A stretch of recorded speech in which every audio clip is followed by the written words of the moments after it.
As soon as I sat on it, I was like,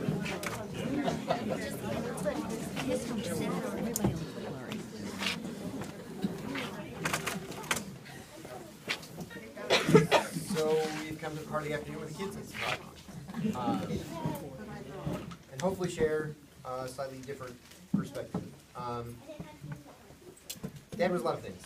He was a brother, counselor, a veteran, a marathon runner, a dad. Today we've recognized a lot of the roles that he played throughout his life, so I thought I would share some other thoughts. He was a worrier. In particular, about debt. He'd call, "Are your student loans paid off? What about the cars? What debt do you have?" I'd explain our plans and where things stood, and he'd tell me how we were doing things the right way. And pretty regularly I'd get this response: "You're doing things the right way. I'm very proud of you guys." And he'd still proceed to ask the next time he called. That may also be indicative of other things that he was. He wasn't always the best listener. After 4 years at Carroll College in Wisconsin, and about another decade of living in Wisconsin, he'd call whenever the Bulls were playing to ask if I was watching.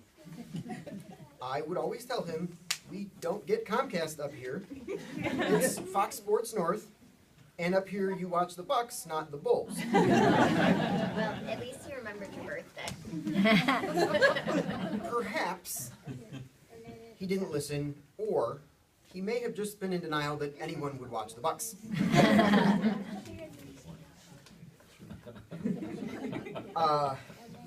He was an avid basketball fan.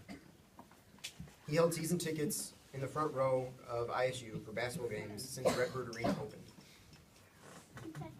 It worked out very well for me that the Redbirds, being in a smaller division, are regularly on ESPN3.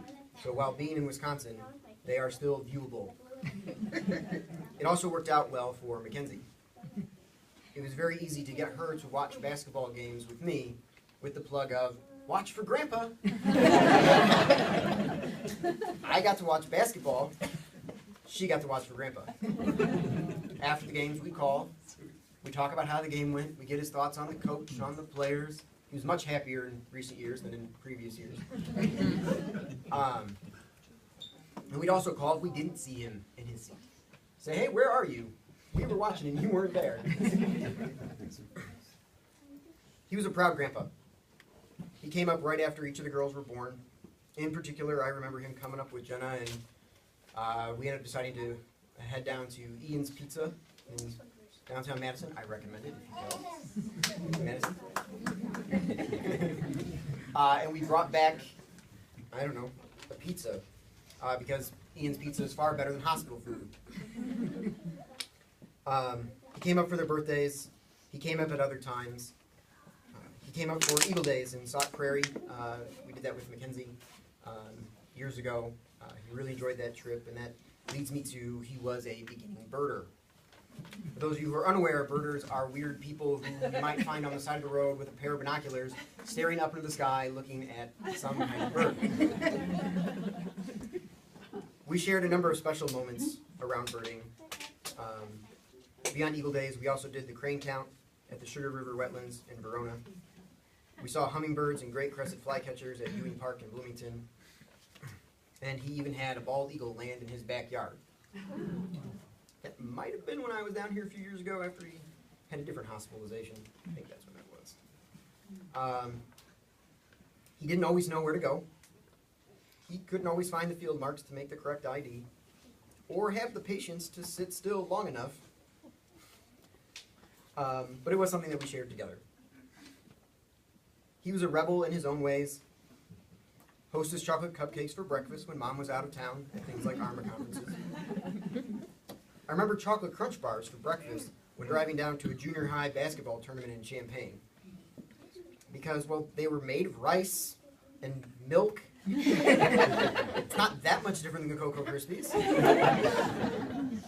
The truth is, we were running late and he had them in his car. A cheddar bacon cheeseburger with a chocolate milkshake for lunch from Steak and Shake. right after I'd had a colonoscopy. Something light after a GI procedure. And I think even in helping me buy my first new car. At the time I was living with Mom, right after college. She was out of town. We'd admittedly been looking. We'd been to a variety of dealerships. I had in mind what cars I wanted. What car I could afford was different. And while hanging out at his house, I was going through the paper, and I came across a car I could afford, but it was not a make or model I was familiar with. So we went out to Extreme Motors. There were 5 left on the lot. 3 were silvery blue stick shifts. That ruled them right out. The other 2 were automatic. One was black with a red stripe, the other silver. We took the black one out. I think he was more excited than I was. To put it in perspective, he was more excited than I was the one driving a 1992 Plymouth Voyager. That little 2-door Hyundai Accent was my first new car. It was my car for nearly 10 years until my family outgrew it. These aren't all the things I remember, but they're some of my favorite things.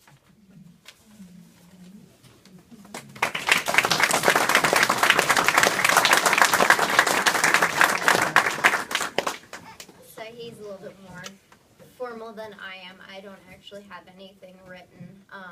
But when thinking about today, what really came to my mind, less recollections and more the gifts that he's left us with. So actually, Al reminded me, I have that mug. The Kill All the Warriors mug. I do indeed have that at my office. And it's things like that, the medals, the pictures, but I just, more than anything, I just think about his kind words, that he would always make the time. He never really said much, but he would always listen, and I've had a lot of time to reflect since he passed, and I think about all the different things he's left here for me. Taking it slow. He did like to run, and he had a high-stress job, but he was not a fast mover, and I've discovered I'm really not either, and it's a little disconcerting. Patience. Just being able to say, I'm going to let it go. Pick it up tomorrow. Dedication. He was very dedicated to the things that he liked, and he committed fully to those. And there are a lot of memories that I could share that highlight these things, but kind of I want to leave today just thinking about all the things that he's left. And looking around the room, he's left all of you with all of your memories, all the things that he bestowed on you, on all the clients he worked with over the years. And when I looked around the room today, I just thought, what a great reflection of my dad. Because you're all a reflection of who he was and what he meant. And I'm really proud to be here and to know most of you, for those of you that I met today. Everyone seems like they have the heart of my dad. And so, in terms of memories, what I was thinking, and I recently got married, and most of you guys know that, it was a really beautiful day. It was also a really sad day. But the thing that I keep thinking of is that he lives on in our memories. And when we do something that reminds us of him, I found myself, when I was writing some reflections, eating multiple pieces of candy, thinking, oh no, I don't run anywhere near as much as him, I had better stop eating this. One week I bought Chips Ahoy, which is dad can tell you, we don't ever buy cookies. Like, we don't ever buy cookies. And it was just, I just wanted to buy them because they reminded me of him. And so, I just kind of want to say that moving forward, I think the best way to remember him is each day when we do those little things.